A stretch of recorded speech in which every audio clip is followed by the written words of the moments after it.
तो दूसरा जो सबसे बड़ा जो हमारा बीमार पड़ने का कारण है वो है वेजिटेरियन डाइट। ओके। हमें तो स्ट्रिक्टली होना चाहिए नॉन वेजिटेरियन डाइट। हम सबको खाना चाहिए, मीट खाना चाहिए। मैं तो इसको बहुत एडवोकेट करता हूँ कि सबको मीट खाना चाहिए। वेजिटेरियन डाइट हेल्दी नहीं होता है। ठीक है। आई थिंक मैंने जैसे कुछ सोशल मीडिया में भी इन्फ्लुएंसर्स थे, उनका देखा था, उन्होंने बहुत ही पॉजिटिव टेस्टिमोनियल्स डाले थे कि जब से उन्होंने सिर्फ मीट ईटिंग डाइट, उन्होंने बोला कि हमारे लिए भी बहुत कंट्रोवर्शियल था ये चीज़ को एक्सेप्ट करना, बिकॉज आज के टाइम पे इतने एक्टिविज्म की इतनी बड़ी लॉबी हो गई है। तो ये चीज़ उनके लिए भी अपनाना बहुत मुश्किल था कि वो सिर्फ नॉनवेज डाइट पे रहेंगे। बट जब उन्होंने अपनाया, उन्होंने ये नोटिस किया कि उनके एनर्जी लेवल्स, एवरीथिंग, मतलब उनको जो बहुत सारी बीमारियां हो रही थी, बार बार फ्रीक्वेंटली होती रहती थी, वो सब चेंज होने लग गई ड्रास्टिकली। बट देन ऐसे भी टेस्टिमोनियल्स होते हैं जिसमें लोग बोलते हैं कि हम वीगन बन गए, हमने बहुत एनर्जी फील कर लिया। So to each their own at the end of the day. But I think sir this makes sense from evolutionary perspective, because I think अगर हम होमो इरेक्टस से देखना स्टार्ट करेंगे तो होमो इरेक्टस के टाइम पे they used to live in like grasslands. तो वो टाइम पे बेसिकली उनका काम बस यही होता था कि वो मतलब किसी अपने हर्ड्स में वो एनिमल्स को चेस करते करते वो मार के थका के उसको मारे। सो वहां पे प्राइमरी सोर्स जो था उनका वो मीट था।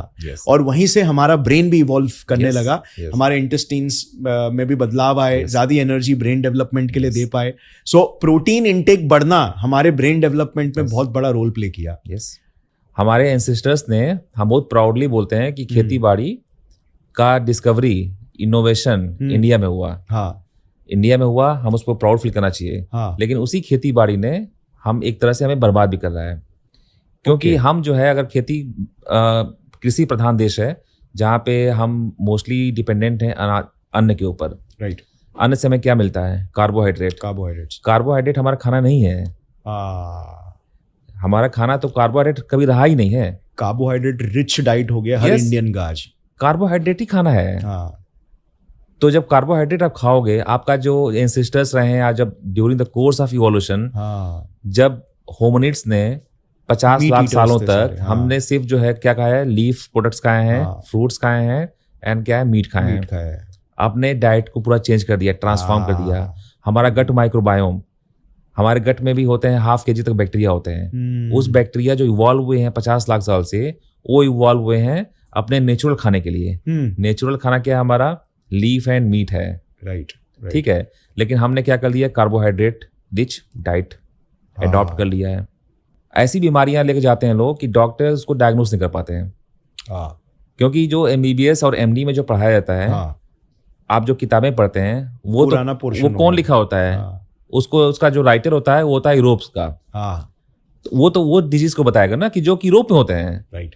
बट आपने जब आपका जो जेनेटिक होमोजेनिटी हो गई, आपका जो जीन पूल जो है वीक हो गया, किसी भी स्पीसीज के सर्वाइवल के लिए क्या होता है? रिस्पॉन्स क्या होना चाहिए कि आपका जो जेनेटिक हेटेरोजेनिटी काफी ज्यादा हो।